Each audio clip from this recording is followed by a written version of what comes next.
Olá, seja bem-vindo. Meu nome é Gleyber Félix e esse é o Relato Ayahuasca aqui no Estúdio B. E hoje nós vamos estar aqui com o Matheus Fonte. Ele vai estar contando um pouco dele, da experiência que ele teve com a expansão de consciência e como está mudando a vida dele. Vamos falar um pouquinho sobre essa busca da espiritualidade e juntar, tudo que a gente faz, que também envolve audiovisual, uma filmagem linda que a gente fez aqui em outra oportunidade. Tentei marcar tantas vezes isso aqui que fiquei desse jeito, então vamos renovar um pouquinho de tudo. É isso aí, vamos lavar o cabelo, daqui a pouco a gente já sabe qual é o corte que você quer. Então vamos começar. Conta como é que foi o chamado que você teve para as medicinas sagradas, o que te levou a encontrar a ayahuasca? Foi tudo muito tranquilo, muito bem pensado. Eu hoje percebo, entendi que durante muitos anos lidei, com episódios de depressão a partir dos 17 anos de idade, que depois vai virando ansiedade, que depois vai tomando outras formas, Sim. Essa coisa. Como não tive um acompanhamento psicológico, por ter me decepcionado como psiquiatra, logo que eu cheguei aqui em São Paulo, aos 21, já me passou vários remédios, tarja preta, que tira assim da gaveta, Então parece que já tá ali, antes de sequer te entender, te conhecer direito, já vai te empurrando várias coisas. E eu, talvez de uma maneira preconceituosa, porque também entendo que muitas vezes a gente que tá num momento difícil precisa daquela corda que tira, então, na forma de um remédio, mas não era o caso ali. Então eu fiquei naquela questão de eu vou continuar sendo eu mesmo? Eu vou mudar muito? Eu vou ficar esquisito? Eu vou ficar letárgico? Eu só queria... Esse é um problema, de alguns medicamentos antidepressivos. Exato, a gente sabe, então eu já tinha esse receio. Então eu queria muito mais apenas acalmar a quantidade de pensamento intrusivo, eu queria muito mais adormecer mais rápido, em vez de ficar com a cabeça acelerada ali no travesseiro. Me afastei desse médico, porque ao longo dos meses que eu frequentei o consultório dele, me decepcionei com algumas posturas dele. Então segui muitos anos sem qualquer acompanhamento. Caramba! Mas busquei mindfulness, então isso já ajudou muito. E aí eu comecei a seguir mais o caminho de uma espiritualidade. A gente sabe que o mindfulness não está necessariamente conectado à espiritualidade, Sim. São técnicas de respiração. De respiração e meditação. Agora, exato. E hoje em dia está famoso breathworking, que é a respiração, que é a questão do mindfulness. Isso. Então, muitos anos depois, vendo a trajetória de um amigo muito querido, que eu respeito muito, que eu gosto muito, e o caminho dele na ayahuasca, ao longo de 8, 9 anos ali, eu fui assistindo de longe, ainda com um tanto de preconceito, porque a gente sabe que na mídia hoje já mudou, já melhorou. Mas no passado era mais complexo, Até pouco tempo, até ali mais ou menos a época da pandemia, isso pra mim, que foi quando, logo que acabou a pandemia que eu fui atrás, porque eu estava muito abalado, depois de tudo, assim como praticamente todo mundo no planeta. Mas perdi muita gente querida, muita gente que eu conheço nos meus trabalhos ali pelo centro de São Paulo. Então, foi muito forte, Quando eu vi que esse meu querido amigo só evoluía, só melhorava, se tornava uma pessoa cada vez mais plena, maior harmonia consigo próprio, principalmente, mais seguro de si, seguindo os próprios caminhos, Então, se ele trabalhava na área jurídica, ainda trabalha, mas também foi fazer psicologia para se conhecer ainda melhor. Sim. E ajudar outras pessoas. E hoje ele tem um trabalho maravilhoso no caminho também da ayahuasca. Então, todo trauma, toda dor carregada ao longo de uma vida e naquele momento tenebroso de pandemia, eu tenho a tendência, de sentir se a pessoa está me contando a história. Sim. Ou se eu revivo com facilidade, uma mente muito ali o fantástico mundo do Bob, Sim. Então eu vivo até o que eu imagino como o que eu já passei. Então eu me emociono com facilidade, então não surpreendam com as lágrimas. Naquela saída de pandemia, quando eu recebi o convite dele, que ele nunca forçou a barra nos nossos grupos dessa turma da faculdade, e ele falou: olha, tô indo aqui para esse centro e vai ser o meu aniversário especial, é o ritual mais especial de todos que eu já participei, disse esse amigo, porque é meu aniversário, só vai gente que eu confio, que eu amo, que eu convidei. Então, meus amigos, se quiserem finalmente conhecer e entender mais de perto, estão convidados. Num grupo de mais ou menos 15 pessoas, eu fui o único que topou. Porque Sério? mas eu já queria há muito tempo, só ainda ficava ressabiado por Sim. conta da questão midiática, né? Que extrapola casos de pessoas que não poderiam tomar ou que foram mal aconselhadas, ou de Sim. fatalidades mesmo. Acontece em qualquer tipo de medicação, medicina, como a gente chama. E é isso que populariza, né? Muito mais fácil as pessoas irem para mídia ou para internet Pra falar o que é ruim do que o que é bom. Se algo te agrada, é muito difícil você gastar aquele tempo, investir aquele tempo elogiando e indicando até o trabalho de um amigo, de um parente, o seu próprio, mas deixa algo te irritar para ver se você não vai postar 20 vezes e insistir naquilo. Então fui. Cheguei lá, vi um clima muito bom, de muita fraternidade, pessoas que realmente se conheciam e me senti seguro, me senti à vontade, mesmo porque o meu grande medo durante aqueles momentos horríveis de pandemia, solidão, não solitude, chegar ao ponto de falar, tá todo mundo enlouquecendo, eu estou enlouquecendo, vou acabar saindo disso numa camisa de força. Acho que muita gente se viu, né, em momentos que eu tô completamente louco, chorando e... Demais. Então, me senti acolhido, me senti seguro para consagrar a ayahuasca. Depois de tomar, fui para a fogueira, fiquei olhando para as estrelas. A gente estava num lugar muito bonito, com pouca poluição visual, então dava para ver muitas estrelas, a montanha assim ao fundo. Então eu comecei a alternar entre olhar para o meio da fogueira e olhar para a estrela até ficar quase com toscola.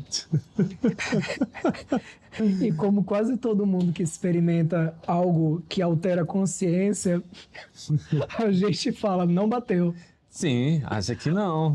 Até que você é surpreendido por alguma coisa que você fala, agora sim. Qual foi esse meu momento? Ali perdido entre pensamentos, revivendo saudades, revivendo luto, eu olhei assim para a montanha e enxerguei quase como se fosse uma aurora boreal azulada. Foi muito lindo. E por já ter trabalhado com filmagem, drone, no mundo assim da música eletrônica underground, houve um momento em que eu realmente experimentei um pouco de tudo, mas sempre muito comedido, quase uma coisa sociológica, um experimento ali, por também já ter tido parentes e amigos que tiveram problemas, né? Problemas gravíssimos, vidas destruídas por conta de vício. Então nunca passei do ponto, também nunca viciei nada. Então fui me afastando disso tudo e buscando ficar sempre quietinho na minha, neutro, limpinho, tanto que durante o período de pandemia eu sabia de muitos amigos que se reuniam para ouvir música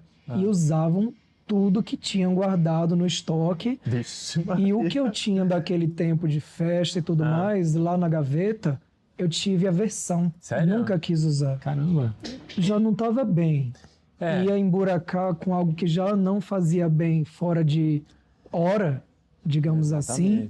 E hoje em dia, para mim, se tornou tudo isso também muito fora de contexto, de hora. Já não é algo mais que há muitos anos, né? Assim. Não me apetece de forma alguma. E então, nesse momento em que a ayahuasca começou a realmente agir, e eu olhei para a montanha e vi essa aurora boreal azulada, eu sabia que aquilo não era brisa. Ficou muito claro e óbvio para mim que aquilo não era um visual de um entorpecente, coisa do tipo. Fiquei extremamente feliz, empolgado, né? E queria compartilhar com esse amigo que me convidou e perguntar para ele se era aquilo mesmo, se ele também estava vendo, se era natural de todo mundo que consagrou tira esse véu, né? E vê igual. Entrei no salão. Já estava todo mundo comemorando, ouvindo música, tocando os instrumentos. Então, na hora que eu entrei de volta no salão, eu vi várias linhas que pareciam teias no orvalho, brilhando, conectando não só as pessoas, mas também objetos e estrutura do lugar. Como se eu estivesse vendo tudo aquilo meio Fibonacci, meio linhas das tecelãs da vida, esse tipo de coisa. Fiquei mais uma vez maravilhado. E vendo aquele momento de tanta felicidade, todo mundo também lá celebrando o aniversário desse amigo, fui muito tocado naquele momento. Eu realmente entendi que não era nada parecido com qualquer outra coisa que eu vivenciei, que eu estive, né, sob o efeito. Após esse momento de estar maravilhado, eu fui ficando mais pensativo, reflexivo, né? E voltei pro lado de fora, seguindo orientações, né, de refletir a respeito dos traumas, das dores, fazer o que a gente chama do trabalho. Sim. A limpeza. Fui pensando em todo mundo que eu perdi, fui pensando nas minhas dores e traumas, até que, como a gente sabe, não dá para escolher o que vai pensar, não dá para escolher sempre o que vai trabalhar. Quando a gente consagrou algumas vezes, a gente entende o porquê tribos e tantos de nós que estamos nessa busca, atribuirmos uma sabedoria à planta, uma sabedoria, uma coisa espiritual, quase uma divindade, né? Sim. Entender que muitas vezes é aquele caminho que vai te se apresentar, te mostrar, né? Te levar pela mão. Aí a gente pede tanto esse poder de escolher, o que é ótimo. E eu percebo que muitas vezes a gente tá tão doente, tão traumatizado, com um pensamento tão repetitivo naquelas questões que nos abalam, que fica muito difícil de ir na raiz do problema. Isso. Ou ir muito atrás, realmente conseguir enxergar, né? Correto, começar a arrumar as coisas direito, porque se a gente só tá aqui, não tá nem enxergando direito, tá preso naquilo, não vai atrás. A gente não consegue perceber de uma maneira mais ampla, né? Tudo que está acontecendo. É esse que é o problema, né? Ver de uma forma muito limitada. E aí que é o problema, né? Que gera muitas vezes esses pensamentos em loop, que não para, né? Fica atormentando a nossa alma. Exato, até virar tal peia. Exatamente. Que aí você entra num turbilhão, num caminho horroroso de só ficar pensando nas coisas que fazem sofrer, revivendo, se culpando ou pensando nas mil maneiras que deveria ter se defendido, levado a situação, em vez de realmente voltar em tudo que te moldou para você se tornar aquele indivíduo machucadinho. Exatamente, que tá procurando. perceber, né, a verdadeira raiz daquilo, né, porque quando a gente fica nesse looping, parece que a nossa mente só fica focada no problema e é um problema sem solução, que a gente fica nisso, né, e não para. Como foi que eu passei a tolerar esse tipo de comportamento? Como foi que eu passei a suportar e não chamar pelo nome correto certas atitudes de quem está ao meu redor? Abuso de todo tipo, né? Então, quando a gente começa a investigar isso, e a cada vez que um trabalho desse na ayahuasca é feito, a gente vai arrumando. É como uma casa de acumulador, que não sabe nem por onde começar a arrumar, porque se tira determinada coisa, vai desabar várias outras. Até tirar... cadeia, né? E até tirar esse entulho que tá desabando, caindo por cima e botando tudo na sua gavetinha, no seu lugar, você é soterrado várias vezes, você é machucado várias vezes. Então, houve também uma cerimônia muito especial nesse mesmo lugar. Eu não consagrei tantas vezes até hoje, sabe? Acho que menos de 10. E isso... Eu passo meses e meses, 6 meses, sem retornar. Às vezes mais tempo. Não fico nessa questão de seguir. Eu acredito que por conta da minha experiência com religião também, na infância, colégio católico, essas coisas, e vendo várias hipocrisias também, violências e coisas assim... É mesmo dentro da religião, né? Dentro da religião, dentro das instituições, eu fui criando barreiras para qualquer culto, tradição, repetição, fazer parte de algo. Se você está se sentindo sozinho, carente, sozinho mesmo, você quer fazer sempre parte de alguma coisa. Então, se você vai buscar cura, ajuda em um lugar e se apega muito forte naquilo, às vezes você pode se apegar a pessoas e ir num lugar também que não é o ideal. Então, eu sou muito grato. Inclusive, eu nunca me decepcionei em nenhum lugar que eu fui. Mas eu sou muito grato por abrir esse espaço de pensar bem sobre a experiência que eu vivi em cada ritual, as pessoas que eu conheci, os lugares que eu fui, para poder enxergar com uma certa distância. E quando eu falar a respeito com alguém, ser convidado para um outro lugar também. Sim. E não tá, não, eu só vou na minha casa. Sim. Aquele lugar ali, a casa que eu vou é aquela. A madrinha, o padrinho. E poder ter tido essa possibilidade de ter vários lugares queridos e pessoas queridas me conduzindo nesse caminho, para mim foi muito melhor. Se você vai todo mês ou de 15 em 15, Sim. como que você vai processar, digerir, às vezes algo muito impactante que estava no seu inconsciente, que foi uma lembrança dolorosa que você não tinha enxergado de uma forma que agora ficou mais fácil de lidar, de impor limite. Tive um trauma recente, pesadíssimo. Uma experiência de perder minha filhinha, doguinha, Bebete.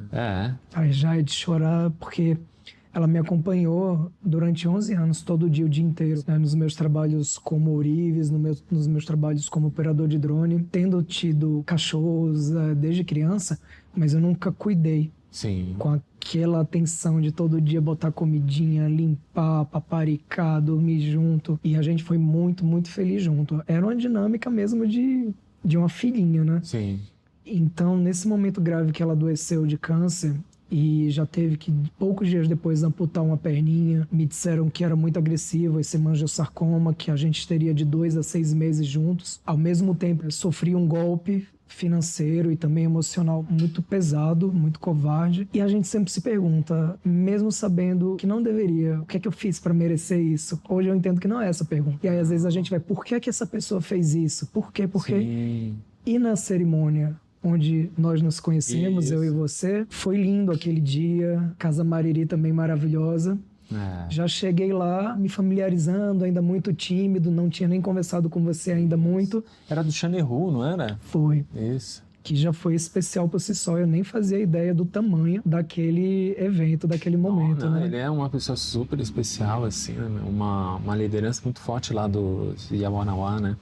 Tá na Europa. Ah, é verdade, ele estava ainda naquele dia, 2 dias depois, né? Uma coisa assim. E já cheguei olhando tudo, de repente alguma coisa saiu de um arbusto para um galho muito perto de mim. Levei um susto quando eu vi um mico. E aí fiz um miquinho, veio, assim, coisa de 1,5 metro de mim. E eu que, obcecado por animal desde criança, fiz uns barulhinhos, tipo... E aí ele ficou me olhando, eu fui chegando perto, fazendo barulhinho, estiquei o dedo. Hoje eu penso, cara, podia ter levado uma bela da mordida e se arrepender muito. Mas foi lindo. O miquinho esticou a mãozinha, fofinha, molinha, gostosinha, segurou meu dedo. Depois segurou, deu uma provadinha, assim, não mordeu, só fez uma gracinha, uma cosquinha. E aí não foi embora, na verdade. Aí eu voltei, fiquei olhando pra ele, aí ele voltou pro arbusto e sumiu. Depois eu contei pro pessoal da casa e me disseram que lá tem muito mico, mas isso nunca tinha acontecido. Não. Nunca tinha acontecido eles chegarem. Então, eu gostei de acreditar que a minha afinidade, energia com bicho, natureza, cachoeira, trilha, que foi algo que eu conectei só coisa de 2 anos atrás, que eu passei muito ali para as trilhas de Paranapiacaba, essas coisas. Não sou exímio trilheiro, nem acampar, nada, né? Mas estava indo com muita frequência, iniciando nisso, entendendo que para mim é magnífico e que é algo que eu tenho que buscar para me manter limpo, são, leve, porque conexão com o mato, com o bicho, até os peçonhentos, que você tem que tomar cuidado, é muito importante. E que na tradição dizem isso mesmo, quando entrar na mata, peça licença. Peça licença. Na verdade, a gente tem que ter respeito em qualquer lugar que a gente vai entrar, né? Na casa de um amigo, na casa de um parente, qualquer coisa que seja, até mesmo na sua própria casa, né? Porque lá é o teu templo. Esse que é onde a gente tem que ter mais respeito ainda, né? Respeita a sua casa e o ambiente alheio. Às vezes as pessoas usam muito exemplo próximo para nos convencer a não ser um grande canalha. E se fosse sua irmã? E se fosse seu irmão, seu pai? Não precisa ser para você não ser um crápula com a pessoa próxima ou não. Tem uma música linda que eu citei ontem, inclusive, fazendo terapia, daquela banda live, né? Que chama Brothers Unaware, que seria a tradução Irmãos Sem Nem Saber. Né? E que ele fala, se eu não sei em quem confiar, eu vou confiar em todo mundo. Se eu não sei quem amar, eu vou amar todo mundo, e se eu não sei quem matar, nem leve isso em consideração, porque você tinha que cometer logo um suicídio, porque você tá pensando nesse nível de maldade e sofrimento, é porque você já morreu por dentro. Exatamente. Então essa questão do respeito por si, que transborda para os outros, é o fundamental, né? Com certeza, né?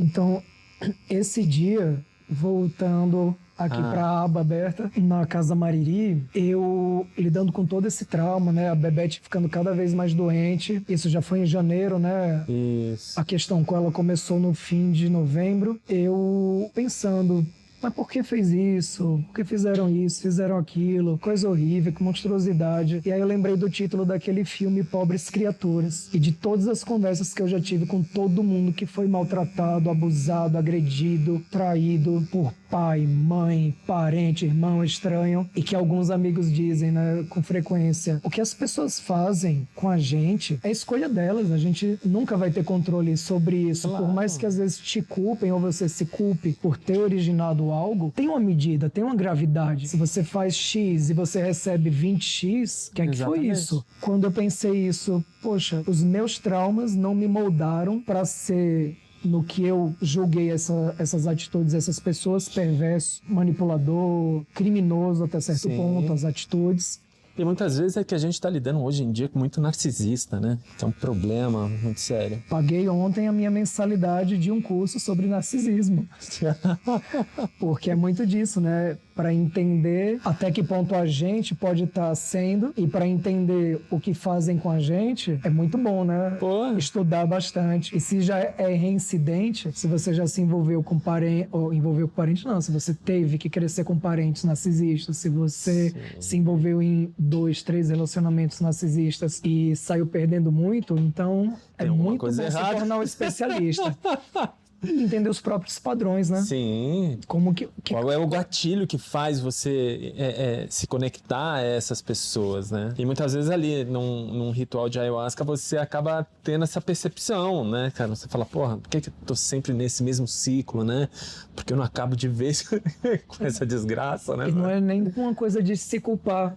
Sim. Se julgar, se odiar, mesmo porque eu acho que a gente, quando já tá seguindo nesse caminho, passa muitas vezes a se olhar no espelho, ou mesmo sem ter o espelho por perto, mas eu tive uma experiência muito interessante quando eu fui também no banheiro, assim, me olhei no espelho, eu me enxerguei, não como reflexo e ajeito o cabelo, idiota, porque quantas vezes por dia, ao longo de uma vida inteira, a gente se xinga, a gente se ofende de um jeito que a gente não ofende Ninguém trata melhor o outro do que a nós mesmos.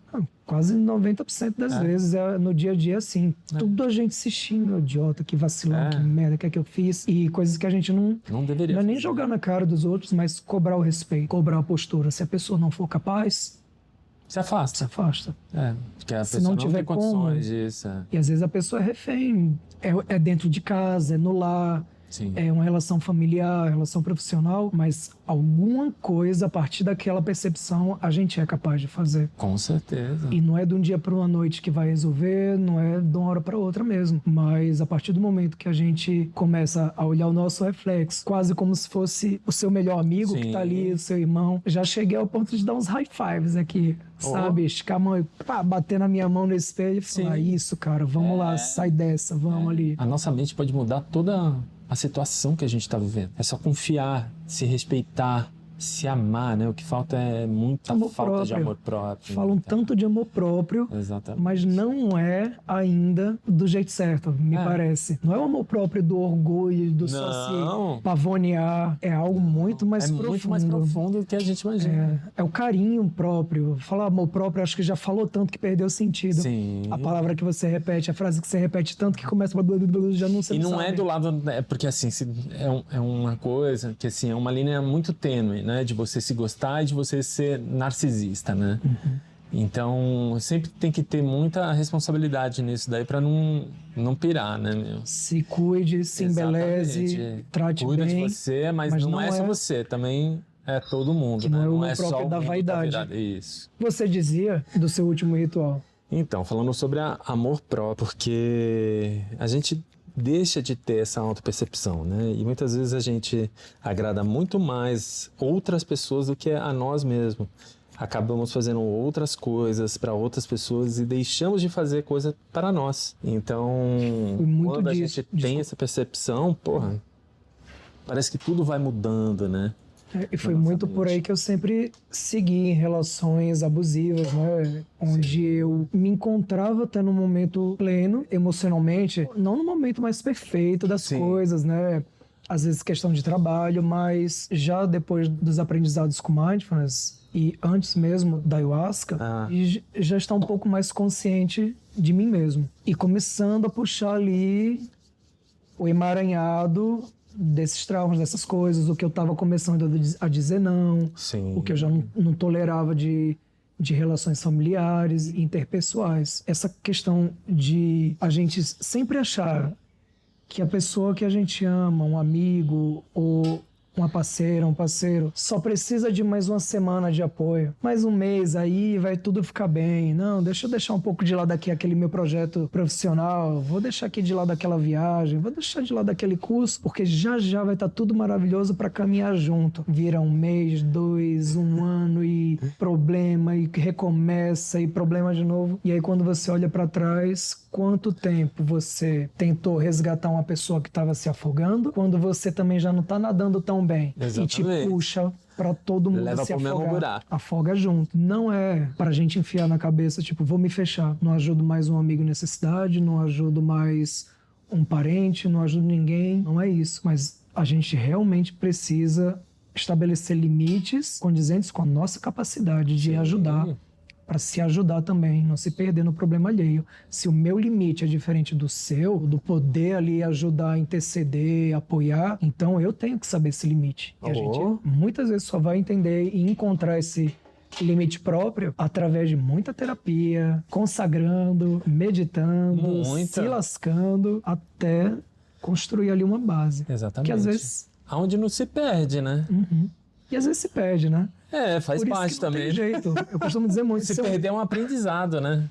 Para encontrar várias outras coisas. Sim. Eu brinco assim, falando, imagina, mesmo que você fosse um vampiro e vivesse aí milhares de anos ou eternamente, ou uma vida longeva, sempre vai ter desafios, sempre vai ter problemas, sempre vai ter decepção. É impossível alcançar a plenitude perfeita. Você pode se proteger, você pode... E agora sim eu consigo voltar para resumo ali do que eu estava querendo dizer. Nesse dia que a gente se conheceu e eu tive esse entendimento, lembrei do título do filme Pobres Criaturas, foi tipo, olha o tanto que essas pessoas sofreram. Teve ali gente com infância miserável, teve ali pessoa que foi abusada de todas as formas, sexuais ou... verbais. Nossa, no meu caso, verbal demais. Muita violência física desde criança, coisas nunca reconhecidas. Para que eu pudesse perdoar uma parte ali daquela violência doméstica, ou não perdoar, né, mas... Sim. Não, até perdoar, eu acho que perdoar faz parte, né? De você se desconectar daquilo e não ter uma mágoa sobre aquilo, né? Porque o perdão é você entender também que, porra, quem é você para falar, né? Em vez de te contestar, hoje eu acho que consigo entender que quando a gente diz perdoar, não é deixar para lá e fingir que não aconteceu. E, não, é inclusive conversar a respeito com quem te machucou e te agrediu para você poder seguir em frente. Não é seguir em frente junto. É você se libertar daquilo, né, cara? Se libertar daquela pessoa. Porque a falta de perdão ainda faz com que você carregue a mágoa pela pessoa que te causou esse mal. E não dá para depender daquela pessoa que te machucou. Porque, na verdade... Às vezes, o melhor é cortar... relação. É o corte total, mas se for possível falar a respeito, se houver um armistício, né, uma bandeira branca, e isso for possível, é muito bom, é maravilhoso. Mas a gente não pode contar com essa maturidade da outra pessoa, cura da outra pessoa. A outra pessoa, o trabalho é dela, né, cara? O negócio é você fazer o seu trabalho. E muito cuidado, porque se a gente abre a mente, a alma, o ouvido para essa pessoa despreparada e muitas vezes narcisista, manipuladora, vai piorar. Porque você vai pegar explicações e entendimento totalmente mentirosos e deturpados. Então, nesse momento que me veio o pensamento do tanto que todos nós passamos por sofrimento, não tem um ser humaninho nessa experiência que não sofra, que não se decepcione, que não passe por perrengue. Com certeza. Independente de qualquer histórico social ou financeiro. Então, agora, a escolha do que a gente faz com os outros e a gente sabe o limite do que é honesto, do que é maldoso, do que é injusto, a gente sabe, a gente sempre vai saber. Senão não teria vergonha, senão não mentiria. Querendo seguir em paz e tendo dentro de si o respeito por si próprio e de não fazer com os outros o que você, em circunstância qualquer, vai querer que aconteça com você, aí você tira o peso do que fizeram contigo e vai seguindo em frente com ou sem o apoio dessas mesmas pessoas. E quase sempre eu acho que essa jornada é muito, não sozinha, solitária, mas na solitude. Sim, né? É própria. É muito individual, né? Individual. Porque cada um tá num time de aprender certas coisas, né? Eu percebo muito isso. Teve uma vez que eu conheci um cara, assim, era muito engraçado, que eu era garoto, tava na Vila Madalena, e a gente foi pegar um convite com esse cara, e o cara, porra, cabeludão, todo bicho grilo, andava dentro de casa, descalço e tal, né? E aí eu me lembro que ele dormia num tatamezinho bem fininho, assim, tipo como se fosse uma palha, assim, e você fala, caraca, o cara vive aqui nesse esquema, né, cara?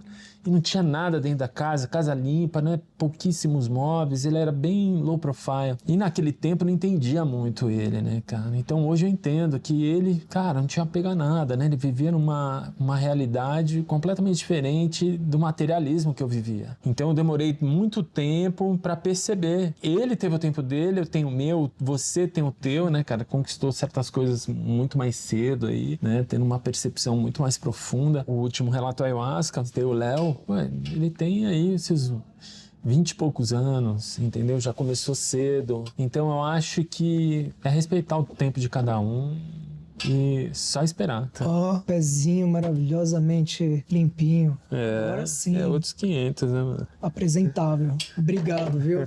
Maravilhoso. É nóis, mano. Tamo junto. Segundo corte, na verdade, que a gente faz, né? Então, retomando o entendimento, né, o que realmente me ajudou e me deixou mais leve, é sobre conseguir a cada queda, a cada problema, a cada decepção, ser mais prático para resolver. Sim. É sobre essa luta constante. Você pode estar chorando todo dia, você pode estar chateado, triste, todo dia por muito tempo.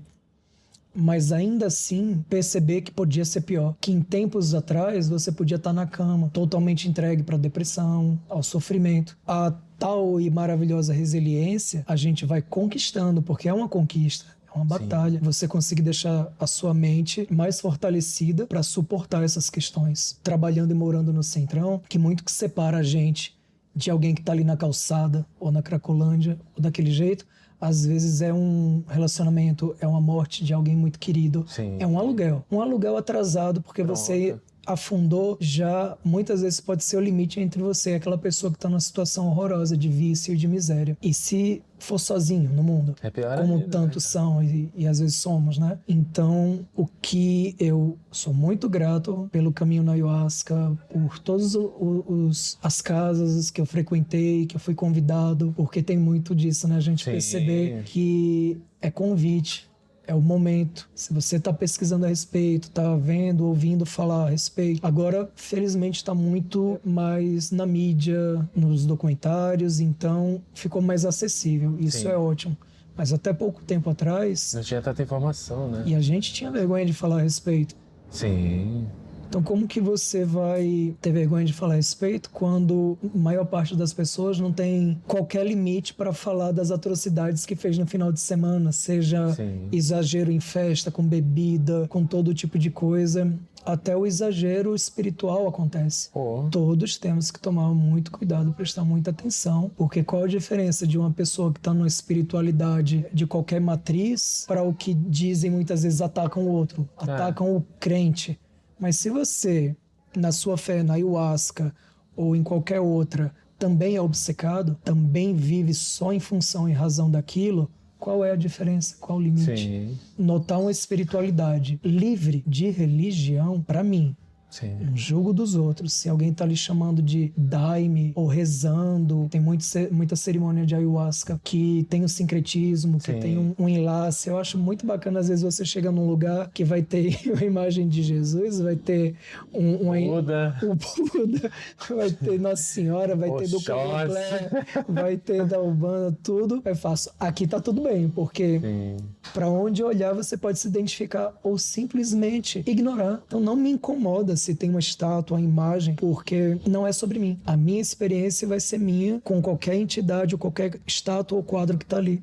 Exatamente. Agora, dos outros que estão ao meu redor, vai ser deles. E se eles se identificam e precisam da ajuda, porque às vezes a gente está na força e sente medo, a gente fica assustado, não sabe se vai voltar, não sabe se aquela descoberta, aquele entendimento que virou apeia, que virou dor, que virou choro, às vezes inconsolável, aparentemente inconsolável, se você vai sair daquilo. Então, se você tem uma religião, uma espiritualidade que está acolhida em algum símbolo, é muito importante. É uma ferramenta para te ajudar, né? No meu caso, que fui buscando um afastamento de religião por ter sido muito magoado e decepcionado, eu acho que a terceira vez que eu consagrei, não deu para ficar vendo as estrelas, não deu para ver a aurora boreal na montanha. Sim. E nem olhar para o plasma hipnotizante da fogueira. Sim. Porque estava tendo um paredão no sítio do lado. Então nos convidaram para entrar no salão, mas eu não queria passar aquele momento dormindo. Eu dei o meu melhor para não dormir e fiquei sentado meditando. E aí tive uma ideia. Se, quando a gente está na força, é uma experiência pessoal, interna, se eu fecho o olho e essa centelha da vida, essa centelha do terceiro olho, que tanta gente vai falar de tantas maneiras diferentes, está dentro de mim, é por aqui que eu vou, nesse buraco de minhoca. É por aqui que eu vou nessa anteninha conectar com outra coisa. E deu certo. Fechei o olho, meditei, pensei, comecei a ver os fractais, umas cores. De repente, como aquele momento lindo do filme Interestelar, ou do 2001 Odisseia no Espaço, né? Daquela viagem cósmica de cores. Sim. O que pode ter sido uma fração de segundo aqui nesse mundo. Eu tive vários entendimentos sobre mim, sobre vários problemas, traumas e várias questões pessoais, e voltei mais uma vez. Para mim durou muito tempo, mas eu acho que às vezes só deve ter durado 10 segundos aqui fora. Mas eu voltei mudado. Pediram pra gente escrever um mantrazinho, alguma coisa, sim, já que tava tendo a distração do paredão do vizinho, para ficar pensando e repetindo. E eu consegui escrever de alguma forma num papelzinho rasgadinho e carregava dentro da capinha do celular, aí molhou, rasgou e enrolei no amuleto meu, que é uma chave da casa da minha avó, que é uma chave linda, antiga, amarrei assim com a linha.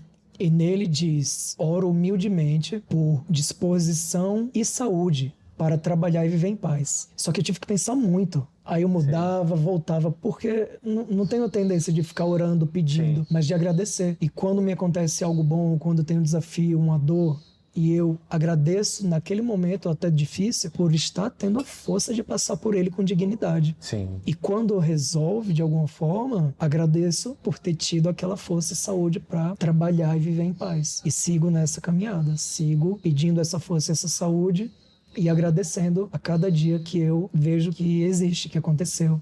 Ah, é verdade, né, cara? A gente tem que agradecer, a gente esquece disso, né?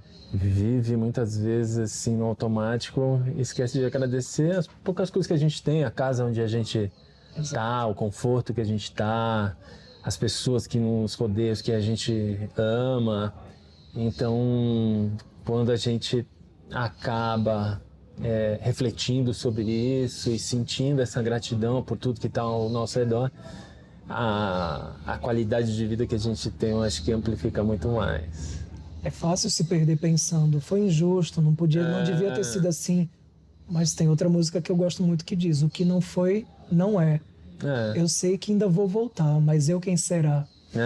Então, passar cada vez mais rápido, mais uma vez eu repito, com dignidade, é uma palavra que eu estou repetindo para mim mesmo.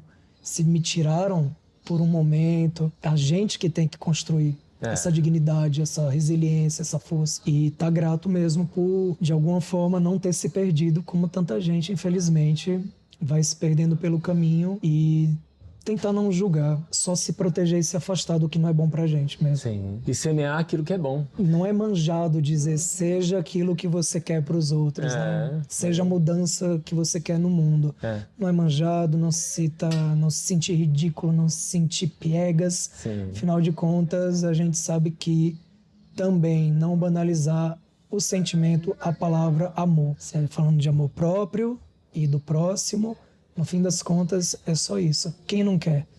E olha quanta enrascada, quanto sofrimento. A busca sem direção e sem bússola por esse amor, por esse acolhimento, por esse carinho, também bota a gente em umas situações, né? Várias enrascadas e cilada. Então, fortalecer, se entender para poder não desmoronar com facilidade. Com certeza, né? Porque sempre vai ter desafio. E quando você começa a se entender, fica menos propício a cair em enrascada, né? Você nota o famoso red flag, né? Os sinais de perigo com antecedência. Eu falhei recentemente, mas não se julgar, não se xingar, não se ofender, me mostra que vai ser diferente na próxima vez. É isso aí. Porque era para ter sido catastrófico e não foi. Então, eu agradeço por todos os caminhos e pessoas e entidades e espíritos que me ajudaram a estar aqui, tendo essa conversa com lucidez e com alegria, porque é muito fácil realmente se perder só no sofrimento e ficar ali, ó, falar aqui, não se isolem, não deixem de pedir ajuda, não deixem de pedir um apoio. Não se isolar e não se enterrar é a coisa mais importante, porque senão aí vai se perder para a escuridão mesmo. É isso aí. Gratidão, Matheus. Obrigado, gratidão. Pela tua fala aqui. Ficou bonito esse corte de cabelo, ficou cara de príncipe. O príncipe italiano. O corte italiano, tá lá escrito na referência, né? Vamos lá. Tô me sentindo bem melhor. Agora que eu tô olhando no espelho direito. Maravilhoso. Obrigado. Isso aí. Gratidão pelas suas palavras. E se você teve uma experiência de expansão de consciência e queira compartilhar, entre em contato comigo pelo Instagram, Relata Ayahuasca, deixa uma mensagem que eu entre em contato contigo e nos siga no YouTube, nas plataformas de podcast, isso auxilia muito no nosso trabalho. Gratidão, Matheus. E a gente vai aí no próximo mês cortar o cabelo também, né? Sim, da próxima vez cortar lá no topo do prédio, né? Vendo isso aí. Aí corta antes disso, né? Gratidão a todos.